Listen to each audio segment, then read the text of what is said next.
Comencemos porque es nuestra última semana de clases, ¿cierto? Nos quedan dos clases, la de hoy día, la del viernes, donde vamos a terminar con este tema de la integración. Y estamos un poquito atrasados, porque la clase pasada estuvimos viendo ahí ejercicios y así, hicimos una clase muy corta de integración, pero les voy a recordar las cosas más importantes de la medida de Lebesgue. Recuerden que les había mostrado que para calcular integrales, Lebesgue tenía la idea de tomar las preimágenes, ¿cierto?, de curvas de nivel, y esas preimágenes tenían que ser medibles y simplemente sumaba las medidas de las bases por las alturas. Por lo tanto, para poder calcular integrales con Lebesgue es súper importante poder saber medir conjuntos, y normalmente los conjuntos viven en la base de las funciones. Si la función va de R2 en R3, lo importante es conocer la medida en R2 para después poder multiplicar por las alturas. Si quieren integrar funciones que van de R5 en R, entonces siempre las funciones que se integran son a valores en R. De R5 en R, entonces tienen que saber medir en R5, siempre en la base, para poder calcular la integral de funciones en R. Estamos metidos en eso que es la medida. Y lo más importante entonces es, yo creía que, por eso lo puse bien grande en este recuerdo, es cómo se miden los conjuntos acotados. ¿Cómo se mide un conjunto acotado cualquiera en Rn? Lebesgue dice, para medir un conjunto acotado, lo que tengo que hacer con ese conjunto es poder encerrarlo entre un compacto y un abierto. Ahora, la idea de encerrar conjuntos por abajo y por arriba no es una idea de Lebesgue. Todo el mundo, para medir conjuntos, los encierra por cosas sencillas por abajo y por cosas sencillas por arriba. Es así como Jordan tenía su teoría de medida, que se parece a la integral de Riemann, donde trata de encerrar los conjuntos por abajo y por arriba por figuras. Por figuras. La integral de Riemann son figuras por abajo y por arriba. La medida de Lebesgue, la diferencia es que no usa figuras, sino que usa compactos por dentro y abiertos por fuera. Ahora, los compactos pueden ser muchas veces figuras, así que en realidad como que aquí es lo mismo que Jordan. La diferencia está en el acoplamiento por fuera, con abiertos, porque los abiertos tienen una propiedad que no tienen las figuras. ¿Se acuerdan lo que hay que recordar de una propiedad importante que tienen los abiertos y no tienen las figuras? Es que la unión numerable de abiertos es abierto, en cambio la unión numerable de figuras no es una figura. Para que la unión de figuras sea figura, hay que limitarse a uniones finitas. Por eso es que la medida de Jordan acepta uniones finitas, y gracias a esta idea es que la medida de Lebesgue acepta uniones numerables de conjuntos. Ya, aquí, entonces, por eso no hemos demostrado nada, pero al menos tener la idea de que la gran clave está en eso, en usar abiertos por fuera y compactos por dentro. Una vez que uno utiliza abiertos por fuera y compactos por dentro, entonces miren, les voy a hacer aquí un dibujito A. Por fuera vienen los abiertos, por dentro están los compactos. Ya, bueno, de hecho mi dibujo están lejos, no están a distancia epsilon, pero la medida de esta diferencia, abierto menos compacto, de alguna forma es la medida de esa zona. Esa zona encerrada entre el abierto y el compacto, es esa zona la que tiene que tener medida tremendamente chica. ¿Qué significa eso? Significa que si me aproximo por fuera o por dentro voy a obtener prácticamente lo mismo. Ahora, ¿cómo se calcula la medida del conjunto A? Bueno, me vengo por fuera con los abiertos, calculo la medida de los abiertos que contienen al conjunto A y de ese conjunto tomo el ínfimo. Es como la integral superior, si quieren, de Riemann. Me vengo por fuera y por fuera tomo el ínfimo. Ahora, hay algunos que dicen, oye, también me podría ir por dentro y tomar el supremo. Sí, se puede hacer. De hecho, en ese caso lo que habría que hacer es primero definir la medida de los compactos, y una vez que tiene uno definida la medida de los compactos, decir, me voy con los compactos por dentro y trato de tomar el supremo.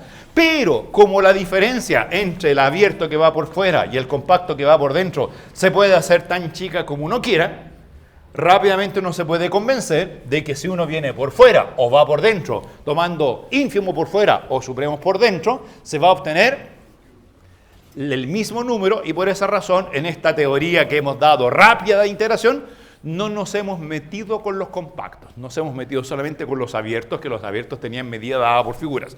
Ahora, si usted quiere demostrar todos los teoremas, que es como les dije en la referencia que era el Fleming de varias variables, si usted quiere demostrar todos los teoremas, a lo mejor hay que hacer un párrafo donde uno primero mida los compactos y después calcule los supremos y haga las demostraciones de los teoremas. pero en realidad basta con tener esta super idea y con eso saber lo que son los medibles. Inmediatamente les voy a dar los medibles no acotados, porque esa es una cosa importante también en la teoría de Lebesgue. ¿Qué pasa si A no es acotado? Si A no es acotado, entonces un conjunto raro, lo voy a dibujar en R2 si quieren. A en R2, un conjunto, ya ahí tienen, un no acotado. Ese es mi conjunto A. Bueno, ese conjunto A, de hecho, de solo mirarlo, yo creo que todo el mundo diría, de ser medible, ¿cuánto creen ustedes que vale su medida? Ese que está ahí, claro, medida infinito, pero es porque lo dibujé muy gordo, ¿cierto? Pero si lo hubiese dibujado tal vez no acotado, pero esbelto, se fijan como una asíntota oblicua, entonces a lo mejor por ahí uno podría decir, es muy largo el conjunto, pero puede que el ancho sea pequeño y es posible que la medida no sea infinito. Los conjuntos no acotados pueden tener medida infinito y pueden tener medida finita. Eso depende de lo que ocurra con lo que pasa hacia el infinito. Pero la pregunta inicial es, ¿qué significa ser medible? Y la respuesta es, si A es acotado, es medible, se dice que es medible, sí y solamente sí. Entonces hay que usar la definición de arriba. Arriba uno sabe lo que significa ser medible acotado. Aquí, ¿qué significa ser medible no acotado? Bueno, es un poco la idea de la integral impropia.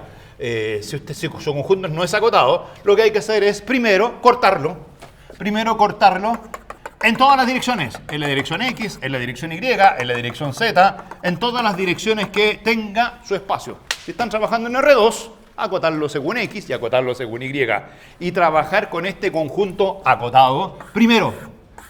Entonces, ese conjunto acotado es el que vamos a llamar, ese es, entonces voy a decir, ¿cómo lo acoto? Se acota típicamente con una bola de estas rectangulares de radio R. Entonces, lo que hago es trazo una bola de radio R para allá, R hacia arriba, ¿cierto? R en todas las direcciones. ¿Se acuerdan que las bolas con norma infinito eran así rectangulares? Entonces, es medible, sí, solo sí, para todo R positivo. El conjunto A intersectado con la bola infinita centrada en 0 radio de R es medible. ¿Medible según qué definición? Claro, cuando usted toma el conjunto A y lo intersecta con la bola, se obtiene un conjunto acotado. Y la pregunta es, ¿y cómo voy a saber si ese conjunto acotado es o no es medible? Bueno, ahí está la definición de arriba. O sea, ese acotado es el que hay que meterle compacto por dentro, abierto por fuera, tal que la diferencia tenga medida menor o igual que epsilon. Eso se hace para cada R fijo. Si para cada R fijo la intersección es medible, entonces uno dice el no acotado A es medible y la medida del conjunto A, que esta sería la definición 3, la definición 4 de medida, es el supremo de las medidas de estas intersecciones. O sea, tomo la R cada vez más grande y... No el supremo, tomo el límite de esta cosa. Límite cuando R tiende a infinito. Mejor agrando la bola R y calculo la medida con la definición 3 que está ahí arriba. ¿Se fijan? Y ahí puedo decir, con eso en principio tengo la idea de cómo se miden todos los conjuntos medibles de Rn. ¿Cómo se hace? Las figuras, facilito, sumatoria. Los abiertos, le meto figuras por dentro, tomo supremos. Después, los conjuntos acotados cualquiera, le meto abiertos por fuera, compactos por dentro, de tal forma que la diferencia tenga medida chica. Y así defino los medibles. Eso dará lo que dará. Y después, los no acotados, los acoto. ¿Se parece a la integral impropia o no? Las integrales impropias, ¿se acuerdan que era una calculada del área entre 0 y x y después hacía el límite cuando x tendía a infinito? Si la función era positiva, es la misma idea. Si la función cambiaba de signo, ahí no, porque cuando uno hacía integrales impropias, en esos límites había números positivos y números negativos. Aquí las medidas, por definición, son puros números positivos y cuando R crece, esta expresión de aquí es una expresión creciente en R. ¿Cómo es posible que ese límite exista en los reales? Bueno, esa expresión tiene que ser acotada.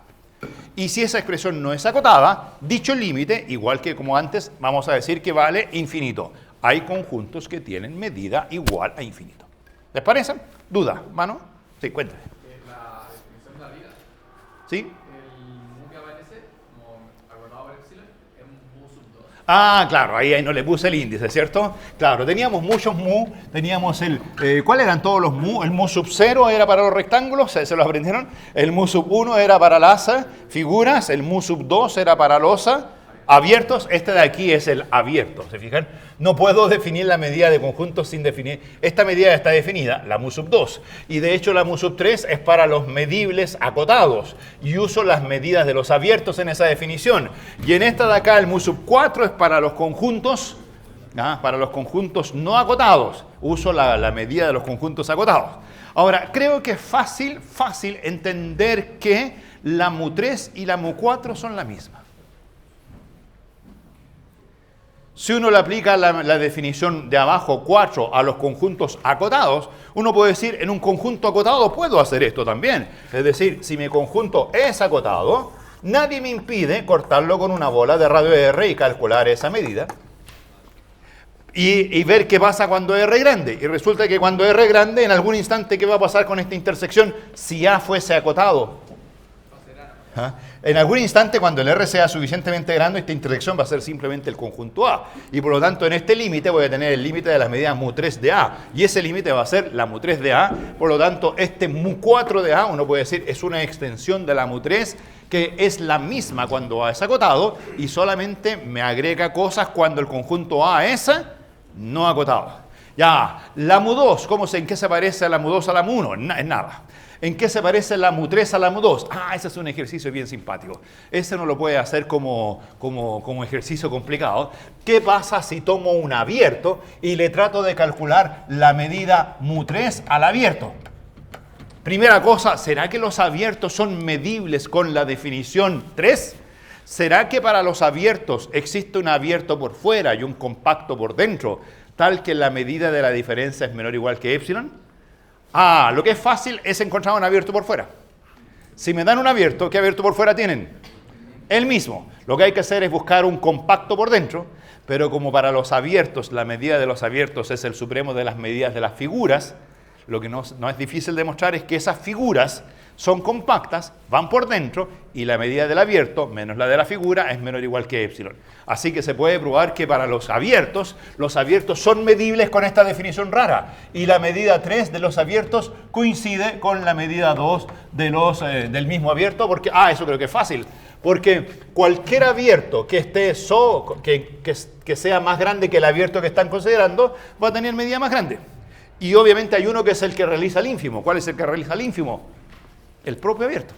O sea, si el conjunto A ya era abierto, entonces de todos los abiertos que puedo tomar, lo tomo a él y se obtiene el ínfimo. O sea, la medida mu 3 coincide con la medida mu 2. Después uno se puede preguntar, oye, ¿y qué pasa con las figuras? ¿Qué pasa si a las figuras les calculo la medida de mu 3? ¿Les puedo meter un abierto por fuera, un compacto por dentro, tal que la diferencia? ¿En qué pasa con todo eso? Bueno, ahí hay una serie de preguntas que uno puede comenzar a hacerse. ¿Qué pasa con la medida mu 1, mu 2, mu 3, mu 4? Y la respuesta final es que la medida mu 3 y mu 4, la del conjunto medible y la de conjunto medible acotado o no acotado, esas de alguna forma engloban a todas las otras medidas. Y al final esa función simplemente se llama la función medida, que sirve para medir todo. Todo lo que es medible. Medible, los abiertos son medibles, las figuras son medibles, los rectángulos son medibles, y otros conjuntos más también son medibles.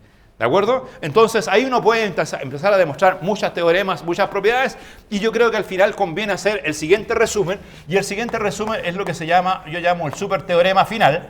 Teorema final, que de hecho hay autores que no lo llaman teorema final, hay autores que lo llaman definición inicial. Este teorema resume todo lo anterior, pero algunos autores dicen, ¿sabes qué? Me voy a olvidar de todo lo anterior y voy a partir de aquí. De hecho, Borel parte de aquí. Borel no hace todo lo anterior. Lebesgue se dio el trabajo de hacer eso y demostrar esto como un teorema. Borel usa esto como una definición. Y de hecho hay algunos que incluso a esta definición la llaman axioma. Es el famoso axioma de la medida. De hecho, en los cursos de teoría de medida, normalmente este teorema que les voy a dar aquí es el que se usa para definir una medida y definir los conjuntos medibles. No se hace nada previo, uno parte de ahí. Es como, ¿se acuerdan del principio de año cuando definimos la norma? Una norma la definimos como axioma, cualquier función que cumpliera algunas condiciones. Uno puede hacer lo mismo, es decir, una medida es cualquier función que cumpla estas propiedades. Los conjuntos medibles son colecciones de conjuntos que cumplen estas propiedades. Y uno puede usar eso como un axioma de medida, axioma de conjuntos medibles. Lebesgue construye un conjunto, una familia de conjuntos y una función medida que satisface este teorema, o si quieren, es una realización de este axioma. ¿Se acuerdan cuando vieron que los reales eran un conjunto conmutativo, asociativo y todo, y uno tiene axiomas? Uno puede, por ejemplo, definir los naturales. Con los naturales definir los enteros, definir los racionales, y vía las cortadoras de Dedekind, por ejemplo, uno puede definir un conjunto R asterisco y demostrar que ese conjunto satisface todos los axiomas. Uno dice que ese conjunto es una realización de los axiomas. Es un conjunto que cumple realmente los axiomas. Porque cuando uno da axiomas, siempre la gran pregunta es, ustedes pueden escribir los axiomas que quieran para una teoría matemática, pero la pregunta es, ¿y habrá algún conjunto que cumpla esos axiomas? Para responder a esa pregunta hay que buscar alguna realización que cumpla esos axiomas. Aquí esto funciona de ese mismo estilo. Lo anterior es una especie de realización. ¿Qué dice el teorema? Dice que en Rn, lo vamos a escribir así, en Rn hay una familia de conjuntos. Hay una familia de conjuntos. De conjuntos llamados los conjuntos Lebesgue medibles. Y si no hay problemas de definición, uno lo llama los medibles nomás, los Lebesgue medibles. Esa familia de conjuntos, los Lebesgue medibles, normalmente se anotan con la letra B de Rn. Es clásico usar la letra B de Rn. Pero la letra B de Rn, así como está escrita, esos no son los Lebesgue medibles.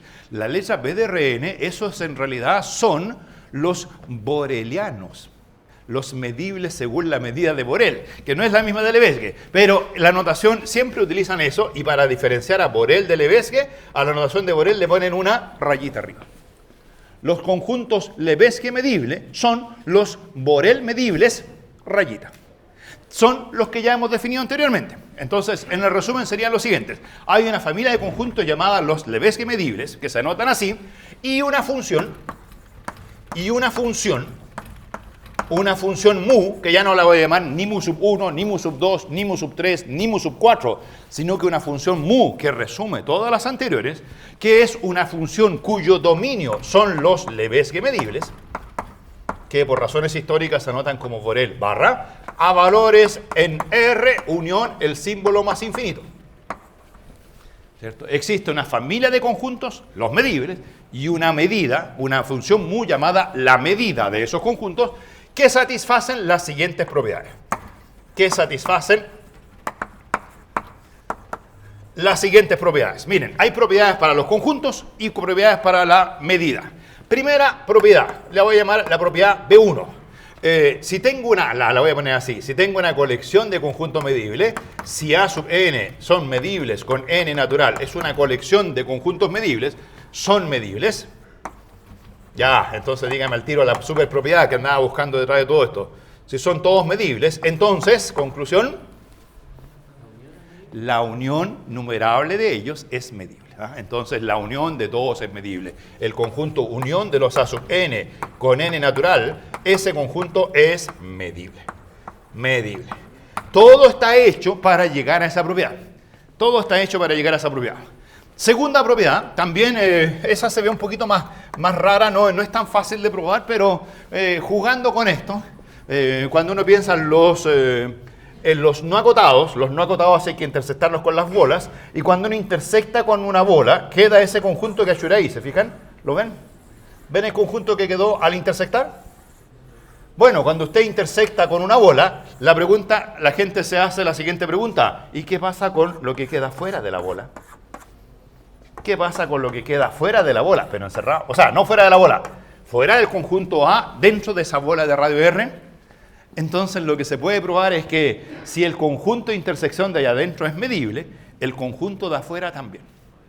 Y si R tiende a infinito, significa entonces que el complemento es medible. La propiedad de este teorema es que si A medible, ¿quién también es medible? El complemento es medible. Ojo que no estoy hablando de que la medida sea finita, que a lo mejor uno tiene medida 8 y el otro medida infinito, no importa, pero son medibles en ese sentido, de que cuando los acoto con bolas, las cosas son medibles. Ahora, si usted mira bien eso, ¿por qué digo que esto es axioma?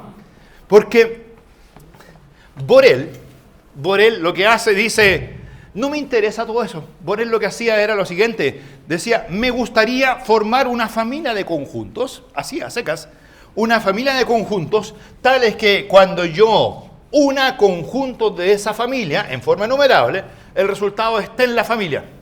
Entonces, él decía, me gusta una familia que cumpla la propiedad 1 como axioma. Y me gustaría formar una familia que cumpla también la propiedad 2 como axioma. Ahora, cuando usted se pregunta, oye, ¿y existirán familias así a secas que cumplen la propiedad 1 y la propiedad 2? La respuesta es, sí, bastante. Puedo formar algunas familias así a secas. Por ejemplo, una familia sencilla es la familia, voy a escribirle aquí, la familia de conjuntos formada solo por vacío y solo por Rn. ¿Qué les parece? ¿Será esa una familia de conjuntos tal que si yo tomo una colección de conjuntos dentro de esta familia? Ahora, una colección de conjuntos, ¿entienden aquí? Significa que el A sub 1 es vacío, el A sub 2 es Rn, el A sub 3 Rn, el A sub 4 vacío. O sea, no hay mucho donde escoger. Pero igual dicen, formo una colección de conjuntos, esos son los medibles. Si el medible fuera solo vacío y Rn, ahí están los medibles. Pregunta, ¿es la unión siempre medible? Si usted agarra conjuntos ahí, ¿dónde está la unión? ¿Cuánto vale la unión de estos conjuntos? Bueno, depende de quién sean los conjuntos. Si los A sub n valen todos vacío, la unión va a ser vacío. Si dentro de los A sub n alguno de ellos vale Rn, la unión va a ser Rn. Entonces se cumple la propiedad de que la unión de medibles es medible. Si esa es mi familia, obviamente. Y segundo, se cumple la propiedad de que si A medible, su complemento medible. Como hay solo dos posibilidades, vacío y Rn, claramente está vacío y su complemento, así que todo eso funciona perfectamente bien. Ya, esa es una familia, pero esa familia es una familia un poco ridícula, un poco chica. Entonces, después Borel decía, me interesa la tercera propiedad, que de hecho la voy a poner aquí. Borel también se interesaba en esta tercera propiedad. Me interesaba en que, de hecho creo que ya dije, que la medida mu3 coincide con la medida mu2, lo cual significa que con la definición de medible de Lebesgue, los abiertos son medibles. Entonces, propiedad 3, la familia es estable bajo uniones, es estable bajo complementos, y también si A es abierto, entonces A es medible. A Borel le gustaba esa propiedad, y lo que hacía Borel decía, hay familias que son estables bajo la primera condición, hay familias que son estables bajo la segunda. Ahora, si yo le agrego la tercera, esa familia ya no sirve. Pero hay otra familia que cumple las tres, no sé si la están viendo, miren, una familia gigante, las partes de Rn. ¿Entienden lo que son las partes de Rn? Son todos los conjuntos de Rn. Pregunta, si tomo una colección de conjuntos y hago la unión, ¿es la unión de subconjuntos de Rn un subconjunto de Rn? Claramente sí. Si tomo un subconjunto de Rn, ¿es su complemento un subconjunto de Rn? Sí. Pregunta, ¿y los abiertos están en las partes de Rn? Sí. Esa familia, las partes de Rn, satisface las tres propiedades. Entonces Borel decía, se fijan, tomo las tres propiedades como axioma. Digo, busco familias de conjuntos que cumplen esas propiedades. No me preocupo hacer esta cosa del epsilon ni nada de eso. Ahora, las familias que existen y cumplen las tres propiedades son infinitas. O sea, ahí hay ejemplos, una familia, pero pueden haber otras. Entonces, ¿qué es lo que hacía Borel para definir los borelianos? Decía, de todas las familias que existan, voy a tomar la más chica de todas. La familia más chica que sea estable bajo complementos, que sea estable bajo uniones innumerables y que contenga los abiertos. Obviamente esa familia está contenida de abiertos. Obviamente esa familia contiene a cerrados. ¿Por qué esa familia contiene a los cerrados? ¿Lo ven? ¿Lo pueden probar hacer el tiro? ¿Contiene a los cerrados? Por la propiedad 2, ¿cierto? Porque si un abierto está dentro de la familia y me dicen que los complementos de los elementos de la familia están dentro de la familia, esa familia de medibles tiene que tener a los abiertos y también tener a los cerrados. Obviamente esa familia contiene a las intersecciones de medibles. ¿Por qué contiene las intersecciones de medibles? ¿Ven la intersección de medibles? ¿Por qué razón? Porque, ¿qué es una intersección? La intersección no es el complemento de la unión. ¿Se acuerdan de eso? Entonces, por ejemplo, si quieren... bueno, obviamente, antes de hacer eso, obviamente contiene a las uniones finitas. ¿Cómo puedo demostrar que contienen a las uniones finitas? Tomo una familia finita de conjuntos y a esa familia la completo con vacío, vacío, vacío, vacío, vacío. Formo una familia enumerable. Hago la unión, pero en esa unión hay puros vacíos, vacíos, vacíos que puedo eliminar y esta unión infinita se transforma en una unión finita. Las uniones finitas están. Y después, ¿por qué la intersección también está? Porque si usted toma A inter B, eso es lo mismo que A complemento, unión, B complemento, y todo eso complemento, ¿o no? ¿Se acuerdan de esas cosas de álgebra? Entonces, si me dicen que A y B son medibles, A complemento y B complemento son medibles. Y si me dicen que la unión de medibles es medible, entonces esa unión es medible. Y si eso es medible, me dicen también que el complemento es medible. O sea, la propiedad 1 y la propiedad 2 empieza solita a funcionar como una maquinita que genera conjuntos medibles. Y ahí donde Borel decía, de esos tomo la masa, la más chica. No la más grande, porque la más grande, ¿cuál es la más grande? La más grande son las partes. Pero él decía, no, yo me interesa la más chica. Bueno, por eso es que Borel construyó los borelianos y en esa más chica perdió cardinalidad. La de Lebesgue se parece a este de Borel, pero es un poquito más extensa que aquella. Ya, ahí tengo propiedades 1, 2 y 3. ¿Entienden con esa idea por qué ese teorema puede llamarse axioma? ¿Entienden la idea del axioma? Porque uno simplemente dice, familias que cumplen eso, así como nuestra primera semana de clases, así como nuestra... ¿Qué es lo que definíamos como axioma? Nuestra norma. La norma en un espacio vectorial era una cosa definida como axioma. Cualquier función que cumpla, propiedad 1, 2, 3 y 4. ¿Se acuerdan de eso?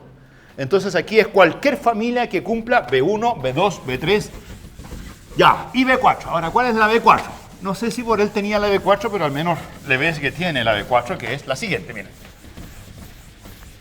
Sí, creo que la B4 también la tiene Borel. Es 4, cuarta propiedad. La B4 que dice que si A medible y X es un vector de RR, entonces al conjunto A ustedes lo pueden trasladar con X y la traslación también es medible. Lo cual, según Lebesgue, era bastante natural. Si tengo un conjunto medible y ese conjunto medible tiene una medida, lo corro en una dirección X cualquiera, obtengo un nuevo conjunto y ese nuevo conjunto también es medible. Esas son las 4 propiedades de la familia de conjuntos. Bueno, pero también está la función. La función tiene propiedades. Las propiedades de la función las voy a enumerar como la propiedad mu sub 1, mu sub 2, mu sub 3 y mu sub 4. Cuénteme. Si trasladáramos como ese conjunto, ¿no sería la misma medida que antes? Bueno, hasta ahí no hemos hablado de la medida. Hemos hablado primero de ser o no ser medibles, ¿cierto?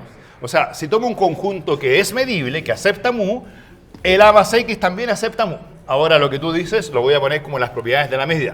Ahora, la primera propiedad de la medida que voy a poner es que la medida de vacío, póngale ahí propiedad de la medida de vacío. La medida de vacío, 0, ¿cierto? Esa propiedad fácil. Segunda propiedad, las uniones. Si tengo una unión, ¿qué pasa con la medida de la unión? Ahí hay que tener cuidado con que no se... Hay que hacer uniones de intersección vacía. Entonces tomo una colección de medibles. A sub n con n natural, una colección de medibles. Medibles. Y tal que cuando calculo la intersección de A sub n con A sub m, esa intersección es vacía para todo n distinto de m. Obviamente si hago n igual a m, no puedo pedir que la intersección entre A sub 5 y A sub 5 sea 0, sea vacío. Pero sí la intersección entre A5 y A6, entre A5 y A20, o sea, los conjuntos son de intersección vacío entre ellos, son disjuntos. Si los conjuntos son así, bueno, ya teníamos una propiedad que decía que la unión era medible, pero la pregunta es ¿cuánto vale la medida de la unión? Bueno, si las intersecciones son vacías, entonces la medida de la unión, claro, ahí está la aditividad importante, ¿cierto? Es la sumatoria de las medidas de los A sub n, y esto con n natural. La unión es numerable y la sumatoria es una sumatoria en números naturales.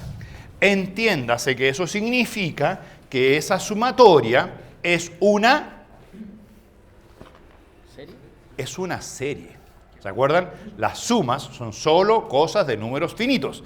Cuando son infinitos ya no se llaman sumas, se llaman series. Y series es una forma de calcular la extensión de sumas a cantidades infinitas. Hay un orden, hay algo de ese estilo. Ya, la medida de la unión es la sumatoria de las medidas.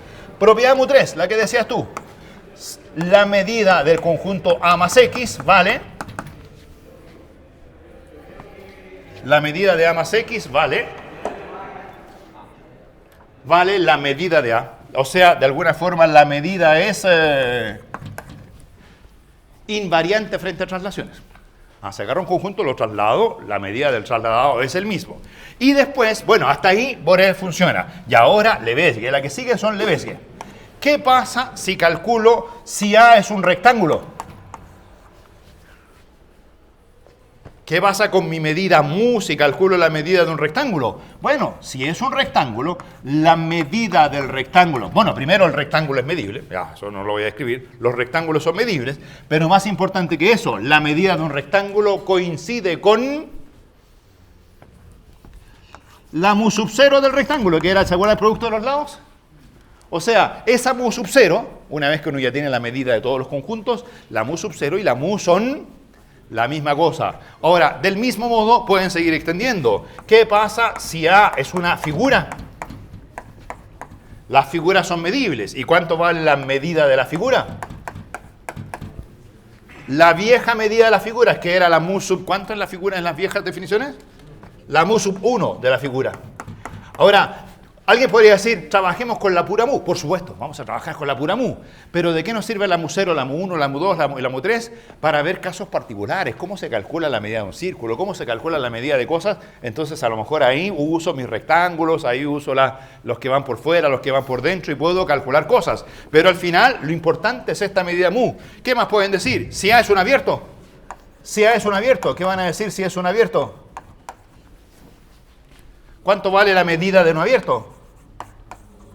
La mu sub 2 del abierto, o sea, el supremo de las figuras que van por dentro, etc. La medida es el resumen de todo lo que hemos visto anteriormente.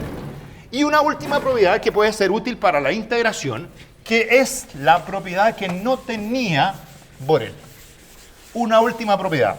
Estas, miren, se las puse así, lo he hecho así siempre. 4 propiedades para para los conjuntos y 4 propiedades para la función mu. ¿Qué les parece? ¿Se las aprenderán?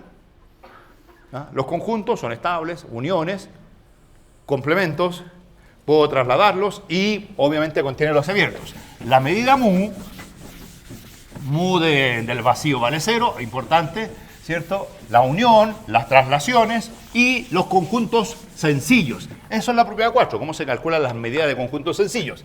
Y una última propiedad que voy a llamar la propiedad C1, de hecho hay solo una C1, C podría ser, que la llamo C porque de alguna forma es una propiedad de completitud. Y aquí es donde está la diferencia entre, ¿qué era esa rayita? Se me olvidó, ¿qué era esa rayita? La diferencia entre Borel y Lebesgue. ¿Entendieron cuál es la diferencia entre Jordan y Lebesgue? Jordan define otra familia de conjuntos que de hecho no cumple la propiedad. ¿Cuál es la que no cumple Jordan? La primera. La de las uniones numerables. Bueno, cumple otras propiedades distintas, pero más o menos tenemos la idea de cuál es la medida de Jordan. ¿Cuál es la medida de Borel? La que se saca en forma axiomática, como la mínima de las familias que cumplen tales propiedades. Pero en esa se pierde esta propiedad C1, que es la propiedad de completitud. ¿Y cuál es la propiedad de completitud? Curiosamente, muy sencilla. Dice lo siguiente: si tengo un conjunto n medible, si n es medible, de tal forma que su medida vale 0. Si n es un conjunto medible cuya medida vale 0. ¿Se imaginan algún conjunto de medida 0? Así de solo mirarlo, así de solo pensarlo rápidamente. Primero, los puntos. Bueno, vacío. Los puntos. Después, familias numerables de puntos. ¿Por qué las familias numerables? Eso lo dije rápido. ¿Por qué familias numerables de puntos tendrán medida 0? Porque la unión numerable de medibles es medible. Entonces, si un punto es medible, la unión numerable es medible. Y la medida de la unión es la suma de las medidas, ¿cierto? Cuando son disjuntos. Pero como cada uno de los sumandos vale 0, esa serie va a dar 0. Así como un conjunto de puntos numerables tiene medida 0. ¿Y saben ustedes, por ejemplo, quién es un conjunto numerable de puntos? En R, por ejemplo, los naturales son un conjunto numerable de puntos. Tiene medida 0. Ya, pero más que los naturales y densos, los racionales que se ven hiperdensos en R, los racionales son un conjunto de medida 0. ¿Por qué? Porque son la unión numerable de puntos. Y cada punto tiene medida 0 y la medida de la unión es la suma de las medidas. 0 más 0 más 0 más 0, ¿cuánto da? 0. ¿Qué decía Riemann? ¿Qué decían con las integrales? ¿Se acuerdan cuando las integrales daban 0? Ah, una pequeña reflexión de las integrales. ¿Cómo lo hacía Riemann? Si yo, por ejemplo, la función 0 tenía integral 0. Si le sacaba un punto a la función 0, ¿se acuerdan de Riemann? De nuestro viejo Riemann conocido en R. Tengo el intervalo a, b. La función que vale 0. ¿Qué integral tenía? 0. Pensando en que de alguna forma Riemann calculaba medidas de conjuntos en R2, ¿se acuerdan? Entonces, ¿qué pasaba si a esa función usted le sacaba un punto por aquí y lo levantaba a la altura 1? ¿Qué pasaba con el conjunto del cuánto valía el área bajo la curva? ¿Cuánto valía la integral de Riemann? Seguía siendo 0. ¿Qué pasaba si le sacaba 2 puntos? ¿Cuánto valía la integral? 0. ¿Podía sacar cuántos puntos y levantarlos y la integral seguía siendo 0? Una cantidad finita de puntos. Porque Riemann está asociado mucho a Jordan. O sea, Riemann y Jordan, ahí ya uno empieza a pensar que son como la misma cosa. ¿Dónde se moría Riemann? Si en lugar de sacar una cantidad finita de puntos, uno levantaba una cantidad numerable de puntos. ¿Qué significaba levantar una cantidad numerable de puntos? ¿Qué pasa, por ejemplo, si del intervalo a, b levantan todos los racionales y todos los racionales los llevan allá arriba? ¿Qué función se forma en ese caso? ¿Se acuerdan de esa función que era la típica f de x que valía 1 si x es racional y 0 si x es irracional? ¿La recuerdan? Yo se la recuerdo. Yo me acuerdo de eso. Esa era la típica función que no era Riemann integrable. ¿Por qué? Porque sacaron demasiados puntos, los rectángulos que van por dentro quedaban acotados en 0 y los rectángulos que venían por fuera quedaban acotados a la altura 1 y no se podían juntar. En cambio con Lebesgue no hay problema porque esos conjuntos numerables tienen medida 0. Los conjuntos de medida 0 son más simpáticos en Lebesgue que en Riemann. En Riemann son conjuntos finitos. Ahora, también en R2 hay otros conjuntos que tienen medida 0, los segmentos. Porque los segmentos horizontales los pueden ver como un rectángulo que tiene un ancho y tienen altura 0. Entonces lo encierran en un rectángulo y ahí dicen la medida de un rectángulo vale la base por la altura. Cualquier base multiplicada por 0 vale 0. Las rectas en el acotadas tienen medida 0. ¿Y qué pasa si las rectas las enchuecan? Bueno, en principio hay que hacerse toda una demostración complicada, pero se puede probar que esas rectitas chuecas también tienen medida 0, es los segmentos chuecos. ¿Y qué pasa si esa recta ahora la hacen infinita?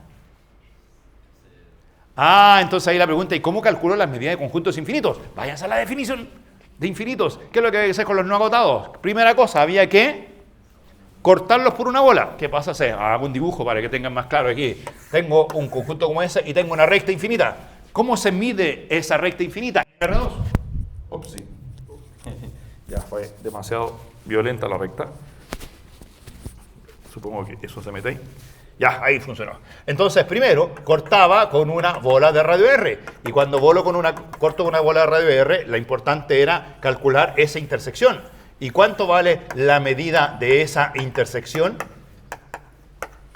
Este trocito del segmento de aquí debería ser fácil demostrar que ese segmento tiene medida 0 para todo R. ¿Y qué pasa si ahora toman el límite cuando R tiende a infinito? Esa recta tiene medida 0. O sea, conjuntos de medida 0 hay muchos más de los que uno puede imaginar. Entonces, miren, si tengo un conjunto medible que tiene medida 0, los llamo N porque típicamente se llaman despreciables, y despreciables se escribe como negligible. Entonces, el N, conjunto de medida nula, a uno habla de medida nula, ahí está el N, y A, subconjunto de N. Ya, ¿qué pueden decir si tengo un subconjunto de uno que ya tenía medida 0? ¿qué medida piensan ustedes que tendrá un subconjunto de uno que tiene medida 0? Eso Borel no lo sabe demostrar. En Borel, subconjuntos de conjuntos de medida 0 pueden no existir en la familia, porque como Borel toma axiomáticamente familias que cumplan esto, y de esas familias toma él la familia más chica, para formar familias chicas lo que hay que hacer es eliminar conjuntos. Y cuando elimina conjuntos, ahí se pasa de largo y como que elimina demasiados. Entonces le ves que los que quedan, dice, yo soy capaz de probar esto. Si tengo un subconjunto de uno que tenía medida 0, entonces A es medible, primera cosa. O sea, el conjunto sigue estando en la familia y obviamente la medida de ese conjunto A también vale 0. Por eso esa propiedad se llama la propiedad de completitud, que se parece a la propiedad de los reales respecto de los racionales. En los racionales como que faltan cosas, faltan los límites de las sucesiones de Cauchy. Aquí lo que faltan son los conjuntos de medida nula. No, en Borel hay conjuntos de medida nula. Las rectas se pueden demostrar con Borel que son de medida nula, pero los subconjuntos de esas rectas pueden ser cosas raras.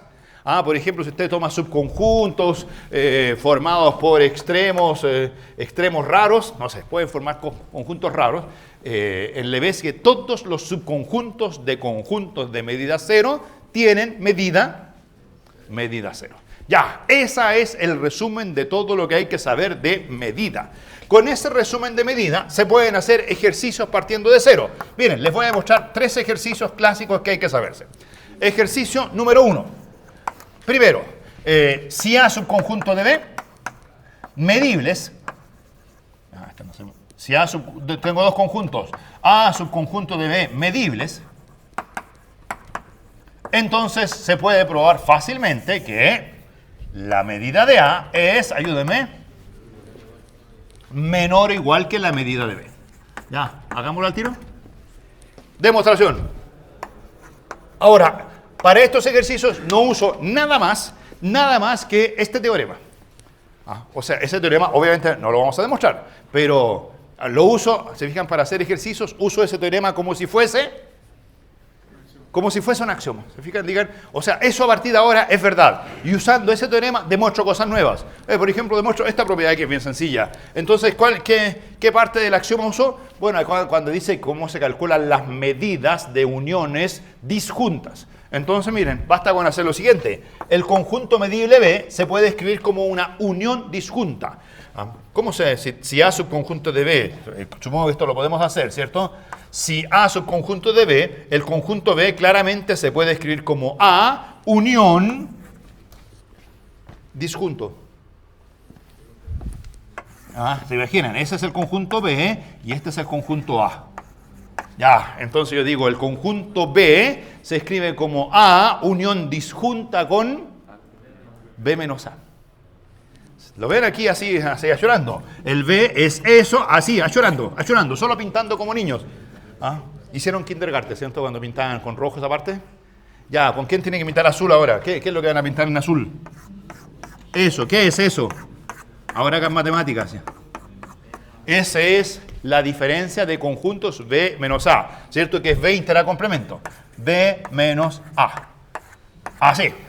Y esas cosas son disjuntas, claramente, porque este es B inter A complemento. A inter eso da vacío, porque A inter A complemento es vacío. ¿Cierto? Y la unión es B. Conclusión, ¿cuánto vale la medida de B de acuerdo a mis axiomas de ahí arriba? Si esta es una unión disjunta, la medida numerable o finita, porque el finita es un caso particular del numerable, la medida de la unión finita o numerable es la suma de las medidas. O sea, la medida de B vale la medida de A más la medida de B menos A. B menos A. Hay una cosa que tal vez no dije aquí. No lo dije. Es que esta medida es a valores NR más. R más, ¿cierto? Siempre las medidas son mayores o iguales que 0. Eso me olvidó decir, si no aquí me había quedado entrampado, ¿cierto? La medida es, por definición, una función que agarra conjuntos y le entrega un número mayor o igual que 0 o más infinito. No hay conjuntos de medida negativa. Ya, porque ahora quería terminar. ¿Por qué la medida de B habría de ser mayor o igual que la medida de A? ¿Saben concluir ahí? ¿Por qué esa medida habría de ser una menor o igual que la otra? Porque dado que la medida de cualquier cosa es mayor o igual que 0, a la medida de A le están sumando algo mayor o igual que 0. Si la medida de A es un número real, al sumarle a un número real algo mayor o igual que 0, se obtiene otro número real que es mayor o igual que el primero. Así que, ticket demostrado. Ahora, si la medida de A no fuese un real, ¿cómo es posible que la medida de A no sea un real? Como las medidas pueden ser números positivos o más infinito, está la posibilidad de que la medida de A valga más infinito. Si la medida de A fuese más infinito y a ese más infinito le suman algo, bueno, primera cosa, si la medida de A es más infinito, ¿cuánto vale la medida de B? Más infinito, y si ambas valen más infinito, ticket, está demostrado porque se cumple la igualdad. ¿De acuerdo? Así que ahí no hay ningún problema. Conclusión, la medida de B es igual a la medida de A más algo. No quiero borrar el axioma, teorema. Ya, voy a escribir aquí si quieren. Sí, lo voy a tener que borrar igual porque lo que sigue es más complicado. Pero voy a anotar aquí un resumen. ¿Y cuánto vale la medida de la diferencia? Eso es importante. ¿Cuánto vale la medida de la diferencia? ¿Cómo lo hacen si la medida de B es la medida de A más la medida de la diferencia? ¿Cuánto vale la medida de la diferencia? La medida de B menos la medida de A. Con un dato. Se requiere que alguna de las medidas no sea infinito. Porque si la medida de B fuese infinito y la medida de A fuese infinito, uno podría decir la medida de la diferencia vale infinito menos infinito. Y la pregunta, ¿y cuánto vale eso? ¿Cero? No, ya, o sea, claramente ahí pueden haber cosas raras, ¿cierto? O sea, el conjunto B puede ser como todo R, el conjunto A puede ser como R positivos, las dos son infinitos y lo que queda sigue siendo infinito, o sea, la resta no tiene sentido. Ahora, si la medida de A es finita o la medida de B, digamos, ¿cuál es la más grande? ¿Medida de A o medida de B? La de B. Digamos que si la medida de B es finita, entonces todos los números que aparecen ahí son finitos y puedo hacer el álgebra usual, o sea, decir que esta es la medida de B menos la medida de A. La medida de la diferencia entre dos conjuntos es esa si la medida de B es menor que más infinito. ¿Se fijan? Ahí sale una primera propiedad. Ahora, dos propiedades extras que son bien importantes para la teoría de integración y que salen casi gratis de aquí son las convergencias. Las convergencias. Voy a borrar esta parte. ¿Se acordarán, cierto? La voy a usar, es bien fácil de recordar. Dice que la unión es numerable, el complemento es numerable y los abiertos, o sea, la unión es numerable, la unión numerable es medible, el complemento es medible y los abiertos son medibles. Ya, uno se acuerda fácil.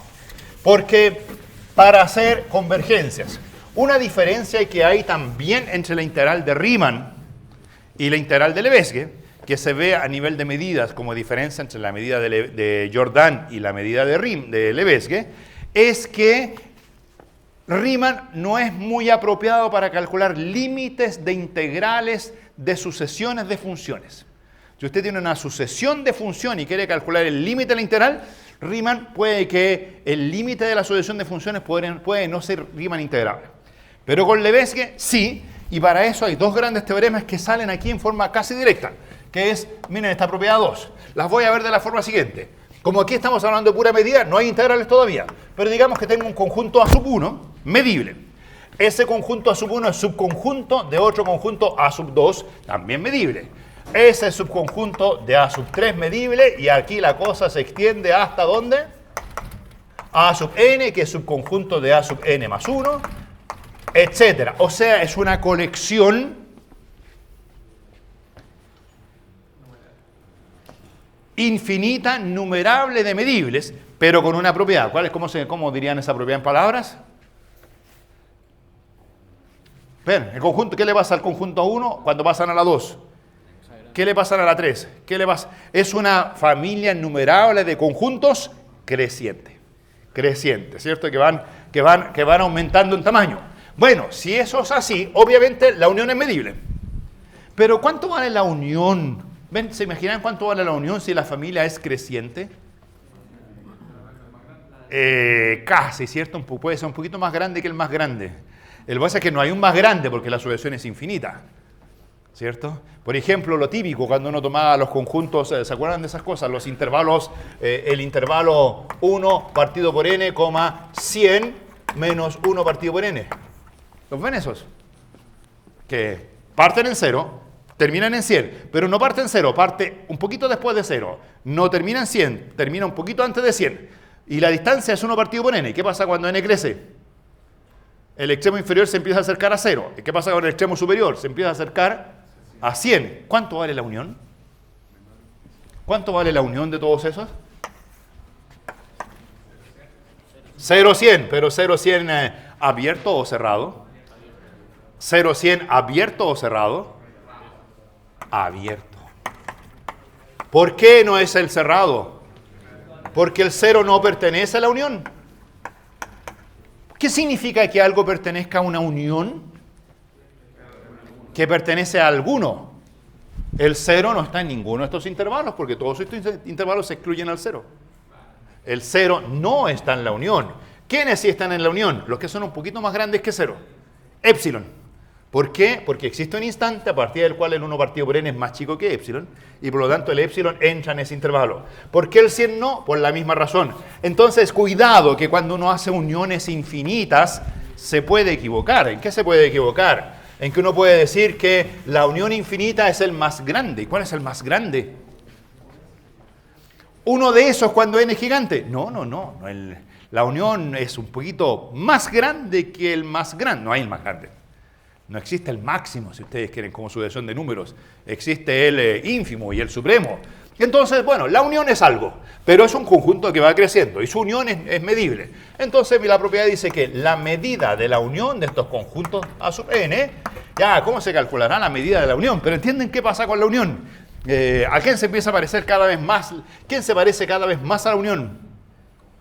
Este conjuntito de aquí, cuando n es grande, se empieza a parecer a la unión. Bueno, no se parece porque el paréntesis cerrado se transforma en abierto. ¿Se fijan que ahí tiene algunas trampas? Pero desde el punto de vista de medidas, la medida de la unión es el límite cuando n tiende a infinito de las medidas de los A sub n. El límite de la unión es, o sea, la medida de la unión es... ¿Ven aquí la medida del más grande? ¿Eso me van a decir? Claro, se fijan claro, lo que pasa es que como los conjuntos van creciendo, por propiedad anterior, las medidas van creciendo. O sea, esta es una familia de números reales crecientes. Entonces, el límite de esa familia es la medida de la unión. Hagamos la demostración al tiro solamente para que vean algunos trucos que se suelen usar. Los voy a dibujar aquí, miren. Mi conjunto A sub 1, mi conjunto A sub 2, el conjunto A sub 3, etcétera, etcétera. Ya no voy a dibujar más. ¿Se dan cuenta ustedes cuánto vale la unión de estos conjuntos, pero finita? Si hago la unión de A1, unión A2, unión A3. Si hago la unión finita hasta A sub 8, A8, etcétera. O sea, si la unión es finita, obtengo el más grande de ellos.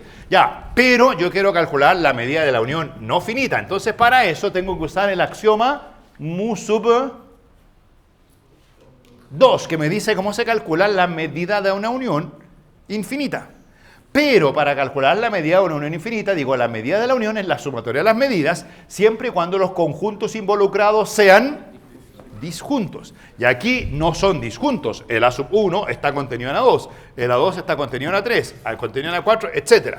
Entonces, el truco es esta unión de conjuntos que no son disjuntos, transformarla en una unión disjunta. Y para eso, lo que uno suele hacer es decir, miren, voy a definir otros conjuntos que den la misma unión. El conjunto B sub 1 va a ser el A1. Hasta ahí, como creo que está claro, que si hago B1, la unión de B1 consigo mismo es lo mismo que la unión de A1 consigo mismo. Esa cuestión está fácil. Después, el B2. Yo quiero que cuando... Dos cosas. Que el B2 sea disjunto con B1, pero que cuando yo haga la unión de estos dos, me dé A2. Creo que tengo experiencia con el ejercicio anterior. ¿Cuánto sería el B2? A2, ¿cierto? Menos A1. Y eso es disjunto con lo anterior. Y la unión de esos es lo mismo que A sub 2, ¿cierto? La unión de B1 unión B2 es lo mismo que la unión de estos dos, es decir, A2. ¿Cuál sería el B3? ¿Entienden cuál es el...? Ahí está la 1. ¿Quién es el B2? ¿Lo ven ahí? Ojo, mi dibujo no es muy preciso. ¿Quién es A2? Todo, hasta adentro. ¿Y quién es B2? Solo la corona. ¿Cierto? O sea, solo la corona. Ahí está el B2. Después, ¿quién será B3? A3 menos A2, etcétera. Ahora, creo que hay una fórmula de recurrencia fácil. ¿Cuánto vale el Bn? AN menos 1. Pero eso solo funciona desde Bn igual 2 en adelante. Porque el B1 no es A1 menos... ¿qué diría aquí? ¿Cuánto vale el B1? A1... Entonces, bueno, si quieren que esta fórmula sea siempre válida, pueden hacer un truquito. Pueden poner aquí que el B1 ya es igual a A1 menos A0 y pueden decir que para que eso funcione, digamos que A sub 0 es el conjunto vacío. ¿Qué les parece? Y así esta fórmula funciona para todo n mayor o igual que 1. Ya, dicho eso, no quiero borrar el axioma de arriba. Ese axioma de arriba no lo voy a borrar más.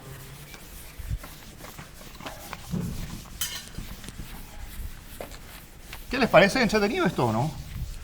¿O ya se aburrieron y se van a ir a almorzar? Se habían olvidado de almorzar y ahora yo les acordé a lo mejor. Ya, entonces, ¿qué había dicho? Que si hago la unión de los B hasta n es lo mismo que la unión de los A hasta n. Eso es claro, ¿cierto? Si hago la unión de B sub i desde i igual 1 hasta n, esa cosa es lo mismo que la unión desde i igual 1 hasta n que los A sub i. ¿Les parece?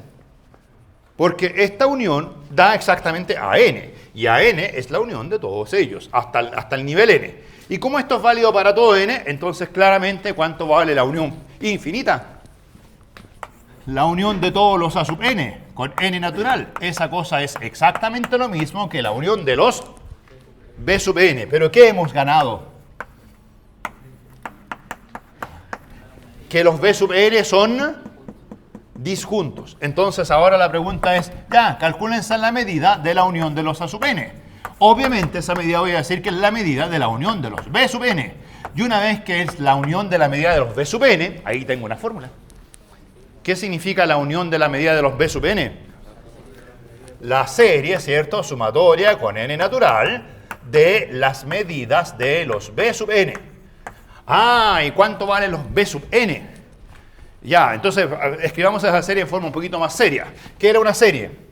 Una serie era el límite, cuando n tiende a infinito, de la sumatoria desde k igual 1 hasta n de la medida de los b sub k. Eso era una serie, ¿cierto? Sumar una colección infinita de números, binados como serie, significa calculo la suma parcial enésima y tomo el límite cuando n tiende a infinito. Eso es una serie. Ya, ¿y cuánto vale la medida del conjunto b sub k? Aquí tengo un pequeño problemita. Yo sé que el conjunto B sub k es AK menos AN menos 1. Y me gustaría decir que la medida de la diferencia vale ¿cuánto? La medida de AN menos la medida de AN menos 1, que lo habíamos demostrado en la pizarra que borré recién. Pero eso tenía un detallito. ¿Se acuerdan que no se podían restar qué cosas? Que la medida fuera infinito. Entonces, ya, hay que hacer una separación. Lo que voy a hacer a continuación funciona solo si todas las medidas son finitas. Pero creo que rápidamente uno se convence de lo siguiente. ¿Qué pasaría si cualquiera, por ejemplo, si S tuviera medida infinito? Los que vienen de ahí en adelante tienen todas medidas infinitos y en ese caso la unión tendría medida infinito. Y la pregunta es, ¿esa medida sería infinito? ¿Y cuánto valdría este límite?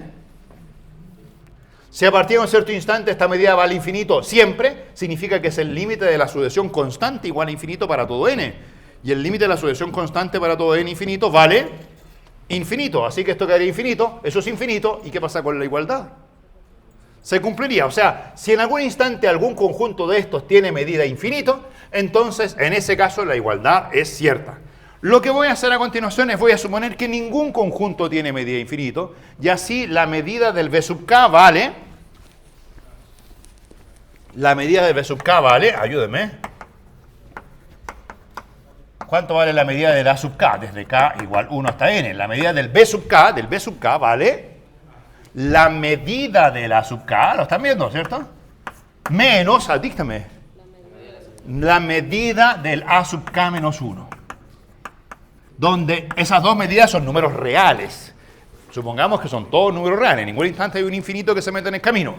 Y si esos son todos números reales, ¿qué sumatoria es esa? Una telescópica. ¿Y cuánto vale la telescópica? Donde dice k pongo n y donde dice k menos 1 pongo 1 y queda la medida del último menos la medida del primero. O sea, queda el límite cuando n tiende a infinito de ¿quién? De, ¿cuánto? Queda aquí la medida de la sub n menos la medida de ¿quién? De la sub 0. ¿Y quién era la sub 0? Vacío, lo incorporamos ahí, así que queda simplemente la medida de la sub n, es decir, tan se terminó. La medida de la unión es el límite de las medidas. Y aunque esto no lo crea, ya está calculando, después lo vamos a formalizar, pero está calculando límites de integrales. Porque después las integrales van a ser medidas. Entonces, cuando las sucesiones sean crecientes de integrales, van a estar calculando el área bajo la curva de la función f1, después van a calcular el área bajo la curva de la función f2, después van a calcular el área bajo la curva de la f3, y esas áreas bajo la curva van a ser crecientes. Entonces van a calcular el límite de la integral, ¿cierto? El límite de las integrales, como la integral del límite, esa es una propiedad bien importante. Ya, por eso se las dice. Ahora, primo hermano de estas, esto de aquí es cuando los conjuntos son crecientes, ¿cierto? Es el límite, son los dos teoremas que se llaman teoremas de convergencias monótonas. Son colecciones de conjuntos que se van agrandando y le calculo la medida al... Esto es como la medida del límite, ¿se fijan? La unión de todos es como la unión hasta n tomando el límite cuando n tiende a infinito. Eso es un poco eso. Y la medida de la unión es el límite de las medidas. Ahí está. Cuando los conjuntos son crecientes. ¿Cuál es el otro teorema monótono interesante? Cuando los conjuntos son decrecientes. Decrecientes, se van metiendo uno dentro del otro. Ya, eso no se las voy a demostrar porque no podemos hacerlo todo en este tiempo finito que tenemos. Pero sí les voy a mencionar que hay un pequeño detallito. Aquí, en esta pregunta, se me olvidó, ¿qué pasaba si un conjunto tenía medida infinita? ¿Funcionaba la regla? Sí. En el otro, no. En el otro tiene que ser todo finito. En el otro, no.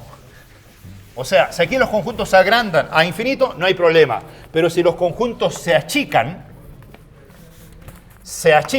miren, conjuntos que se van ahora achicando. ¿Hasta dónde se achican? Se achican para todo n. O sea, las inclusiones las pongo todas al revés. ¿Las ven? Las estoy poniendo todas, ¿en qué sentido? Al revés. Ya, ¿cuál es la medida interesante ahora? Voy a poner aquí un dato extra. Y después voy a decir, en conclusión, entonces, ¿la medida de quién? ¿De la unión o de la intersección? Ahora lo interesante es la intersección. La unión. De hecho, ¿cuánto vale la unión? A1. Cuando es decreciente, ¿cuánto vale la unión? A1. ¿Cuál es la parte interesante? Lo interesante es la cola. ¿Sabes dónde está la cola? ¿Qué le está pasando a los conjuntos? ¿Se van agrandando o achicando? Achicando. Lo interesante es lo que pasa en el límite hacia la derecha. Entonces, la medida de la intersección de los A sub n. Y pregunta, ¿y la intersección es medible? Sí, porque ya vimos que la intersección era complementos de unión de complementos y gracias a todas esas cosas también son medibles. Ya, no hay problema. Medir uniones o intersecciones me da lo mismo. Pero en este caso, cuando calculo la intersección, ¿qué queda al intersectar? ¿Cuál de todos los conjuntos? El más chico, ya, de nuevo, eso es como un lenguaje muy por encima, pero tienen la idea, ¿cierto? Van quedando los conjuntos que están más allá de todos. Entonces, ¿qué pasa con la medida de esa intersección? Imagínense el resultado. ¿Cuál es el resultado? Hay que tomar límite cuando n tiende a infinito de la medida de estos conjuntos que se van achicando. ¿Qué les parece? Ya, eso es cierto, se puede demostrar y de hecho, para demostrar esto hay que usar la anterior pensando en que tienen un superconjunto gigante, dentro de ese conjunto gigante está la sub 1, dentro de ese conjunto gigante está la sub 2, dentro de ese conjunto gigante está la sub 3, etc. Si los conjuntos se van achicando, hay que ver los complementos.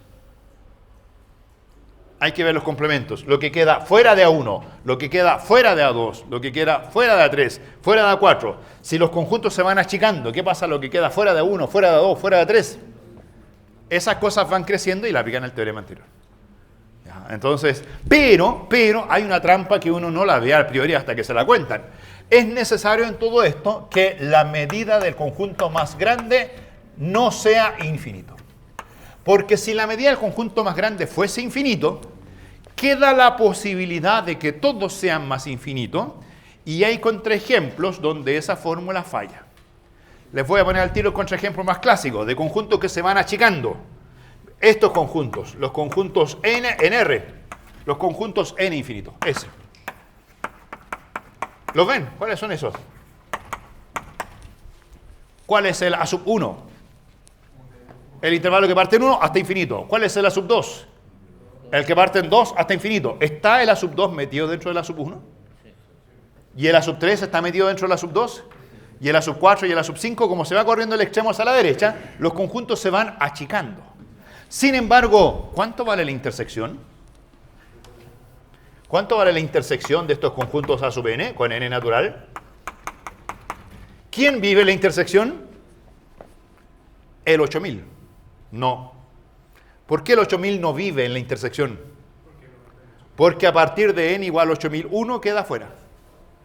La intersección, ¿cuánto vale la intersección? ¿La ven? Es vacío. Nadie vive en la intersección. Nadie, cuando ustedes dicen un real vive en la intersección, falso, ese real no vive, porque si usted toma ese real, en algún instante, a partir de la parte entera del real más 1, queda fuera de la intersección. Y por lo tanto, ese real no, la intersección es vacía. ¿Cuánto vale la medida de la intersección? 0. ¿Cuánto vale la medida de cada uno de los A sub n? Todos tienen medida igual más infinito, aunque el n sea infinitamente grande. El intervalo 8000 infinito tiene medida infinito. ¿Ya? Entonces, todos tienen medida infinito. ¿Cuánto vale este límite para ese ejercicio? Más infinito. ¿Cuánto vale la medida de intersección? 0. Contradicción, no se cumple la igualdad. ¿Por qué razón? Porque efectivamente los conjuntos no cumplen esa propiedad de que el más grande de todos tiene medida finita. Y aquí, de hecho, todos tienen medida infinita. ¿Ya? Entonces, ahí tienen su propiedad. Ya, con eso podemos pasar a la integración.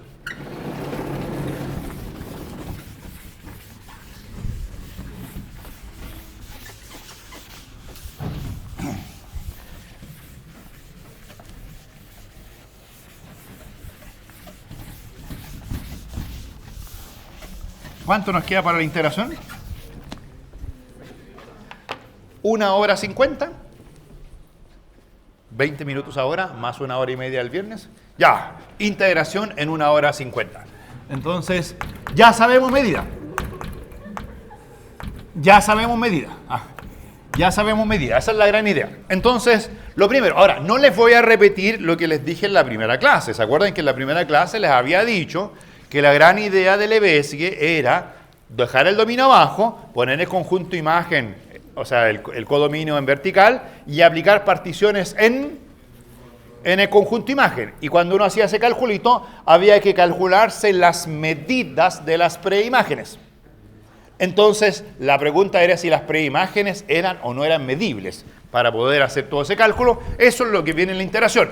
Ahora, cuando uno hacía ese calculito de tomar particiones en el conjunto imagen y calcular las preimágenes, siempre salían como cotas funciones que en los conjuntos ahí eran constantes. Constantes era 1, constante era 2. Por lo tanto, lo primero que uno hace en integración es definir la integral de las funciones que son constantes en medibles. Y esa cosa se llama las funciones simples. Funciones simples. Funciones simples. Hay que saber qué es una función simple y cuánto vale su integral. En forma simple, las funciones simples son las que tienen valores constantes. Una función simple se las voy a dibujar aquí. Una función simple, les voy a dibujar una que va de R en R. Una función simple es una función que vale constante. Una función que vale constante. Una función que vale constante. Pero miren la tercera constante lo que dice. ¿Se acuerdan? Porque, de hecho, una vez que dibujé esa y dibujé esa, ¿en qué estaban pensando? Se parece mucho a Riemann, ¿cierto? Porque parecen escalonadas, ¿no? Una que es constante en un intervalo, constante en otro. Pero la idea es que aquí son constantes, pero no tienen por qué ser en intervalitos. Esta es constante en esa zona, constante en esta zona y constante en esta zona. Ya, bueno, en mi dibujo van a decir que también son intervalitos. Pero la idea es que si esta constante vale C1, esa constante vale C2 y esta constante de aquí vale C3, la función vale C1 en este conjuntito que es el conjunto A1. La función vale C2 en este conjuntito que es el conjuntito A2. Y la función vale C3 en este conjuntito que es eso, unión eso, unión eso, unión eso. Y todo eso vale, se llama A3. Entonces, bueno, el dibujo nunca es tan perfecto. Bueno, de hecho son bastante lejos de ser perfectos, porque ahí no sé si están viendo lo mismo que yo. Están viendo puros intervalos. Pero la idea es que ese conjunto A1, ese conjunto A2 y ese conjunto A3 pueden ser conjuntos que estén traslapados. Por ejemplo, esa función que valía 1 en los racionales y 0 en los irracionales. Esa función es una función que tiene solo dos valores, 0 y 1. Y el A sub 1 son los racionales y el A sub 2 son los irracionales. Ya, entonces pueden ser más complicadas que lo que uno cree. La clave está aquí. Ahora, no tan complicada porque lo que hay que exigir es que el A1, el A2 y el A3 no sean intervalos. ¿Qué es lo que hay que exigir? Que el A1, el A2 y el A3 sean conjuntos medibles. ¿Se fijan? Conjunto. Para eso está toda la medida anterior, ¿cierto? Para exigir que las preimágenes, que van a ser el A1, el A2 y el A3, sean conjuntos medibles. Incluso vamos a pedir en esta definición que sean medibles de medida finita. Entonces, ¿qué es una función simple? Una función S, le voy a poner S de simple, que va de Rn en R. El dominio es Rn. Esa función es simple si existen C sub 1, C sub 2, hasta C sub n en R.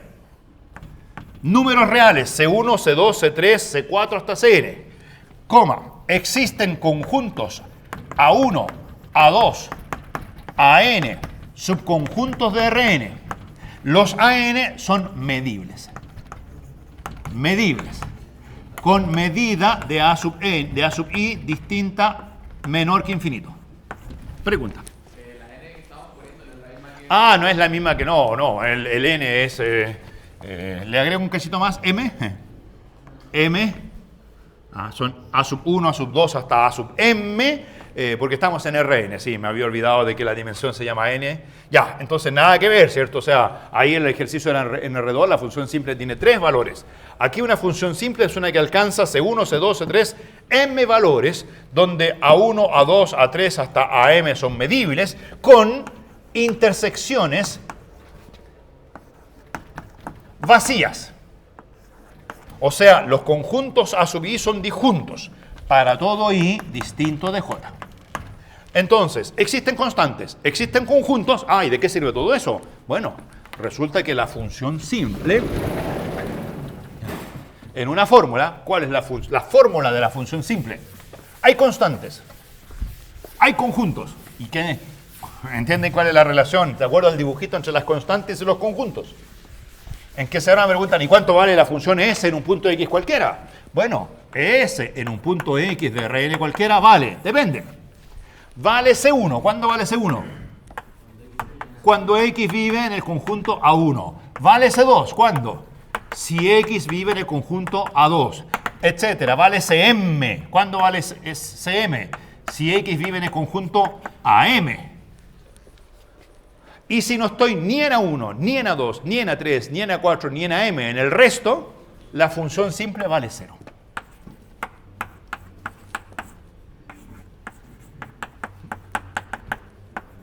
Ya. Entonces, unas funciones simples existen C1, C2, C3 hasta Cm, A1, A2 hasta AM, disjuntos, voy a poner aquí M finito. M finito. M finito. ¿No? O sea, son funciones que valen, sus valores son constantes, se parecen a las funciones de Riemann. Las funciones de Riemann que eran, ¿se acuerdan? Las funciones escalonadas. Las funciones escalonadas son simples, pero las funciones simples son más son más generales que las funciones escalonadas, porque en las funciones escalonadas los a sub i son intervalitos. En cambio aquí los a sub i no tienen por qué ser intervalitos. Los a sub i son 100 conjuntos raros medibles. Si son intervalitos, son medibles. Pero si son otras cosas, también pueden ser cosas raras medibles. Ya, entonces pueden ser cualquier cosa. De hecho, en R2, ejemplo, una función simple que va de R2 en R, ejemplo, es, si quieren, la siguiente. Les voy a dibujar solo los conjuntos a sub i y ustedes se imaginan la función. La función a sub i es la siguiente. Piensen en el primer cuadrante, en el intervalo 0, 1. Piensen en la letra y que varía entre 0 y 1. ¿Qué les parece? Piensen en que trazan el arco de círculo de radio 1. Del primer cuadrante. Ahora, esa cosa quedó como muy ridículamente sencilla. Entonces, para que sean muchos conjuntos A1, A2, A3, hasta AM, piensen que el intervalo 0, 1 lo dividen en m partes iguales. Con m lo que quieran. M partes iguales. Si divido en m partes iguales, este punto de aquí es 1 partido por m. Este segundo punto es 2 partido por m. El tercer punto es 3 partido por m. Y el último, que es 1, es igual a m partido por m. Y el primero, si quieren que es el origen, ese es 0 partido por m, pero ese vale 0. Y ahora, para que los conjuntos no sean, para que no parezca función de Riemann, para que parezca función de Lebesgue, tracen los arcos de círculo de radio 1 partido por m, de radio 2 partido por m, de radio 3 partido por m, de radio 4 partido por m, hasta así. ¿Se fijan? ¿Qué es lo que acabo de dibujar ahí? Los a sub i. Este de aquí es el a sub 1. Ese de ahí es el a sub 2, el a sub 3, el a sub 4, a sub 5, etcétera, hasta el a sub m. Entonces, ya, ahora digamos que, ejemplo, mi función simple s de x vale, ¿y qué altura le voy a poner? Bueno, las constantes, como es un ejemplo, le voy a poner el valor que yo quiera, pero voy a decir que en el conjunto a sub 1, la función vale 1 partido por m. La función vale 1 partido por m, si, ¿y qué significa estar en el conjunto A1? Si raíz de x cuadrado más y cuadrado es menor que 1 partido por m, con x e y positivos. Ese conjuntito es el conjuntito, ¿lo ven en el dibujo? A sub 1. Ya, y así voy a seguir avanzando hasta el a sub j. En el a sub 2 voy a pedir que la función valga 2 partido por m, después que la función valga 3 partido. O sea, es como una escalita. ¿La ven? Ese es el primer piso, este de aquí es el segundo, tercero, cuarto, hasta el piso m. ¿Se lo logran imaginar? Como un circo romano, como gradas del estadio, ¿cierto? La primera nivel está a la altura 1 partido por m, 2 partido por m, 3 partido por m, 4. Pero para que no se parezca a las funciones de Riemann, las bases no son rectángulos. ¿Se fijan? Las bases son conjuntitos. A1, A2, A3, hasta M. Ya, ¿cuál sería el nivel M? La función vale J partido por M si la variable raíz cuadrada de x cuadrado más y cuadrado. ¿Entienden lo que es raíz cuadrada de x cuadrado más y cuadrado, cierto? La distancia al origen. Si la distancia al origen vive entre ¿cuánto y cuánto? Ya, en el cerrado y... ¿Qué puse? J menos 1 partido por M, J partido por M. Aquí me quedó la letra M. Abierto, ahí para que sean disjuntos, donde obviamente x, y mayores estrictos que 0. Ahí tienen su función. Y si no cumplen nada de eso, la función vale 0 si no. El complemento vale 0. La función vale 0 por aquí, 0 por ahí, 0 por allá, 0 por acá, 0 por acá. Aquí vale algo. Ahí van una constante, etc. Esa función es una función. ¿Cómo le llaman a esa función? Función simple. Ya, inmediatamente la integral de una función simple se puede definir en forma muy sencilla. ¿Cómo calcularían ustedes la integral de una función simple? Una función que es constante, que vale C1, que vale C2, que vale Cm, en conjuntitos A1, A2, A3 hasta M, inspirándose en Riemann. Si fuesen rectangulitos de bases A1, de base A2, de base A3, de base a M, altura C1, C2, C3, hasta Cm. ¿Cómo lo harían? ¿Producto de quién con quién? El C sub I multiplicado por el ancho del intervalito. Pero ahora en lugar de ancho de intervalito, ¿qué es lo que usamos? La medida de A1, la medida de A2, la medida de A3. Entonces, la integral de la función simple, lo voy a escribir así, en Rn, si quieren, es una integral porque la función vive en Rn, es, por definición, la sumatoria desde i igual 1 hasta m de la constante c sub i multiplicado por la medida del conjunto a sub i. Ahí tienen la integral.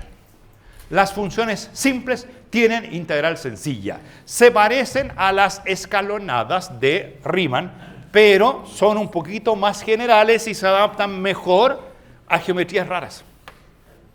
¿Se fijan? Porque los conjuntos ahí pueden ser suficientemente extraños. Ahora, inmediatamente, antes de seguir, mejoremos la notación.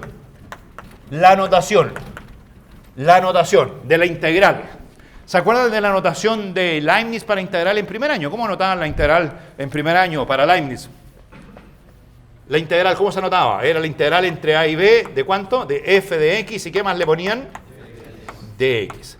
¿Por qué le ponían de x? Porque en primer año la integral se calculaba entre a y b en ese intervalo, la función, no sé, era como esa, y en el proceso de integración lo que hacían era levantaban rectangulitos con una partición, estas particiones tenían tamaños delta x, calculaban unas sumatorias donde habían unos delta x y tomaban el límite cuando delta x tendía a 0, y ese delta x, los sumandos, estas cosas eran como los límites, habían sumatorias de f, evaluaban puntos psi sub i, multiplicado por delta xi. Entonces la notación era integral de f de x y esto se transformaba en el límite en dx. En el proceso de integración de Lebesgue, la sumatoria es esta. Y cuando uno hace límites, lo que tiende a 0 no hay de x, no hay de y, no hay de z. Uno puede pensar en que voy a tomar estas funciones simples y voy a tomar conjuntitos que sean cada vez más chicos para adaptarse a las alturas de la f. Bueno, si los conjuntitos van a ser cada vez más chicos, lo que va a ser pequeño no es de x, sino que lo que va a ser pequeño va a ser la medida de los conjuntos a sub i. Entonces, la notación es integral. Si le quieren poner Rn, se lo ponen, si no, no es necesario. Ponen S de x, donde ahora la x vive en Rn, pero después no se pone de x. No, porque no hay Riemann, no hay x, no hay delta x. ¿Qué es lo que se hace ahora? Se toma la medida. La variable es de mu. El diferencial no es el diferencial x. Lo que hay que hacer que tienda a 0 ahora son las medidas de los conjuntos a sub i. Así que la notación es no de x, sino que de mu. Ahora, muchas veces ustedes van a decir, oiga, pero mi integral, la variable x es súper importante. Si quieren, después del de mu, le ponen paréntesis x. Pero hay que enfatizar que lo que tiende a 0 no es de x, lo que tiende a 0 es la medida de la base, que en el caso de Riemann eran los de x. Riemann es un caso particular cuando los de mu son solamente anchos de intervalos. Ahora los de mu son racionales, son irracionales, no sé, son cosas raras. La función puede tener cosas muy extrañas. Ya, obviamente se pueden demostrar algunas propiedades. ¿Qué propiedades se pueden demostrar inmediatamente? Se puede demostrar que si tengo dos funciones simples, si S1 y S2 son simples, ¿la suma es simple? Si la función S tiene ciertos valores, C1, C2 hasta Cm, y la función S2 tiene ciertos valores constantes en otros conjuntos, entonces, ¿qué es lo que hay que hacer? Hay que considerar las intersecciones, ¿cierto? De a 2 en 2, formar una cantidad enorme de valores y la función suma tiene valores constantes en cada uno de esos conjuntitos. O sea, si S1 y S2 son simples, la suma es simple, la ponderación es simple y la integral de la función alfa S1 más beta S2, ¿cómo se va a calcular esa integral? los valores de las constantes S1 y S2 en cada uno de los intervalitos, ¿cierto? Multiplicado por los de mu, no es difícil probar que esa integral no es otra cosa más que, ayúdame, alfa veces la integral de la función simple S1 más beta veces la integral de la función simple S2. O sea, la integral de la suma de las integrales, de la ponderación, etc. Y la otra cosa importante es que, para acotar, que si S1 menor o igual que la función simple S2, entonces la integral de la función simple S1, que va a ser la suma de las constantes que forman a S1, esta va a ser la suma de las constantes que forman a S2 multiplicada por las medidas, la integral de la S1 es menor o igual que la integral de la S2. Dos propiedades importantes: la linealidad de la integral y la monotonía cuando toman funciones cada vez más grandes. Ya, ¿les alcanzo a definir la integral de una función cualquiera? ¿Se las imaginan?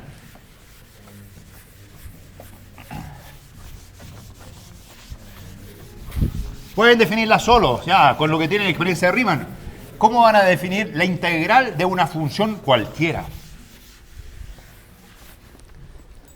Entonces, definición. Tengo una función f que tiene por dominio Rn a valores en R, función acotada. Tengo una función acotada. ¿Qué van a hacer con la función? ¿Por qué acotada? Para ponerle por abajo funciones. En Riemann era para poner funciones escalonadas por abajo y escalonadas por arriba. Ahora, ¿qué vamos a hacer en esta teoría? No escalonadas por abajo y por arriba, sino que vamos a poner funciones simples que vayan por abajo y funciones simples que vayan por arriba. Entonces, si es acotada, se definen dos integrales. La integral inferior, le voy a poner así, I de f. ¿Cuál es la integral inferior de f? Es el supremo de las integrales de las funciones simples, tales que la función simple vaya por debajo de la f.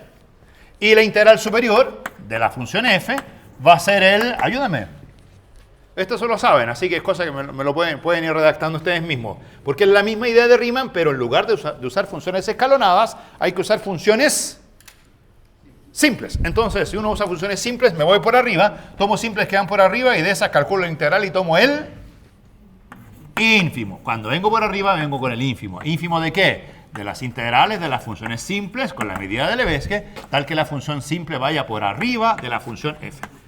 Ya, eso de ahí son las integrales inferior y superior. ¿Y qué voy a decir que es integrable? F es Lebesgue integrable. ¿Cuándo? Definan eso. Si son iguales. Si la integral inferior de f es igual a la integral superior de f. Ya, y obviamente la pregunta es, ¿y qué pasa con Riemann? Observación. Observación. ¿Qué hacía Riemann? Riemann hacía lo mismo. La integral inferior de una función f, si quieren, en un intervalo a, b, era el supremo de las integrales. La integral inferior era el supremo de las integrales en a, b de las funciones escalonadas que iban por abajo. ¿Se acuerdan de eso? ¿Qué relación tienen las funciones escalonadas con las funciones simples? Todas las escalonadas son simples. Ahora, ustedes lo hicieron en R, pero si lo hicieran en Rn, se pueden definir las escalonadas en Rn y también las escalonadas en Rn son casos particulares de las simples. Ahora, si eso es así, significa que este supremo es un supremo que tiene menos funciones que este otro. Por lo tanto, ese supremo es más grande que este. O sea, si ustedes relacionan a Riemann con Lebesgue, la integral inferior de Riemann es menor o igual que la integral inferior de Lebesgue. Porque la integral inferior de Riemann tiene menos funciones. Y al tener menos funciones, ¿cierto? Su supremo es más chico. El supremo va creciendo a la medida que el conjunto es más grande. ¿Y qué pasa con la otra, con la integral superior? Bueno, pasa lo contrario. Miren, entonces les voy a escribir aquí toda esta desigualdad y nos vamos. ¿Por qué razón? Porque si uno tiene esa desigualdad, pregunta ¿qué relación tiene Riemann con Lebesgue? Si es Riemann integrable, estas dos integrales inferiores y superiores de Riemann son iguales. Pero resulta que la integral inferior de Lebesgue es un poquito más grande, la integral superior de Lebesgue es un poquito más chica. Pero si estas dos son iguales, conclusión, las de Lebesgue por sándwich, ven el sándwich, hora de almuerzo, ¿cierto? Si es Riemann integrable, entonces es Lebesgue integrable. Y esa cosa que pasa en R, pasa en realidad en Rn también. Si se comparan con las otras secciones que hacen integración en Rn según Riemann, ellos lo hacen con funciones escalonadas, y con las funciones escalonadas, si la inferior y la superior coinciden, eso implica que con las simples coinciden. ¿Cuál es el implica que no es cierto? Al revés. O sea, dicho de otro modo, ¿qué hay más? ¿Funciones Lebesgue o funciones Riemann integrables? Las Lebesgue integrales son más funciones que las Riemann integrables por esa razón. Ya, ¿lo terminamos o lo rematamos el día viernes? Sería todo.